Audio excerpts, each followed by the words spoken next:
Bonjour à tous, bienvenue dans Focus Entreprise, l'émission digitale diffusée sur bfmbusiness.com. Et aujourd'hui, j'ai le plaisir d'accueillir deux invités en plateau.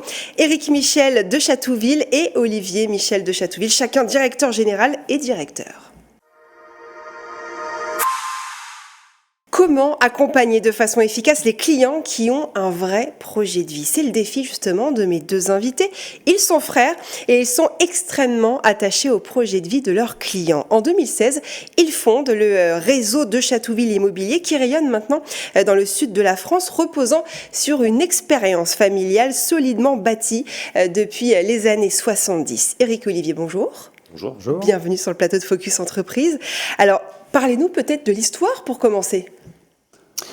On a commencé, effectivement, c'est notre père qui a commencé dans les années 70 par, il représentait la Française des Jeux, qui s'appelait encore que la Loterie Nationale, oui.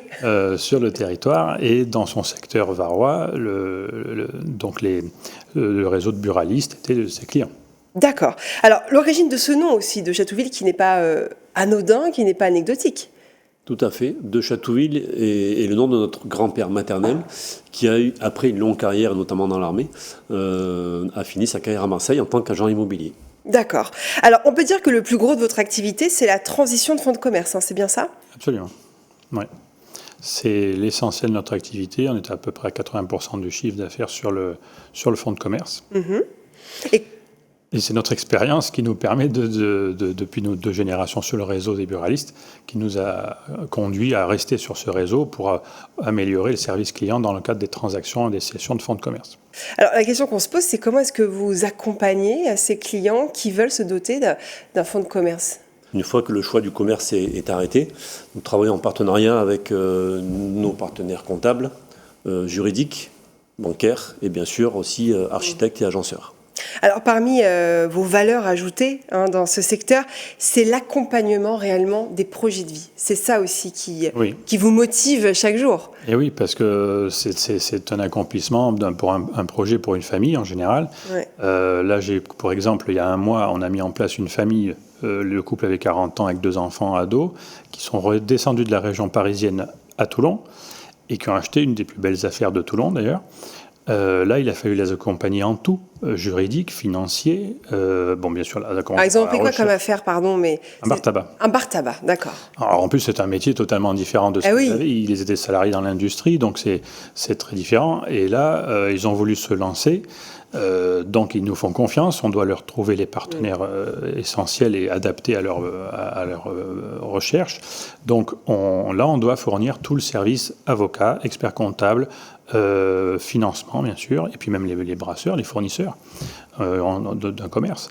Donc voilà, là c'est un rôle très important et on a même dû les aider pour un appartement, parce qu'il fallait les loger. Bien sûr. Alors, vous parliez de la Française des Jeux il y a un instant, c'est intéressant parce qu'on peut penser que votre réseau a été aussi construit grâce à la Française des Jeux. En partie, en tout cas. Oui, c'est l'essentiel de nos clients, en tout cas des gens qu'on connaît depuis des années. On est toujours avec eux, mais dans un nouveau métier pour nous, dans un autre métier sur maintenant la transaction des fonds de commerce qu'ils ont depuis des années. En fait, effectivement, pour compléter ce que dit Éric, on a été, nous, pendant 22 ans et notre père pendant 28 ans, représentants de la Française des Jeux sur le terrain. Donc on faisait le lien entre ceux qui vendaient les jeux et ceux qui les conçoivent. Donc notre boulot, c'était vraiment la relation commerciale et l'accompagnement avec tout ce que ça comprend, administratif, formation et autres, de ce réseau de buralistes, donc de commerçants de proximité principalement. Donc on connaît très bien ce réseau. Pourquoi l'immobilier alors? Parce que vous y avez d'autres secteurs que vous auriez pu embrasser. Oui, mais on est resté sur notre réseau, donc l'immobilier commercial, le transaction de fonds de commerce. C'est tout de suite là-dessus qu'on s'est dirigé dès qu'on a eu à changer de carrière.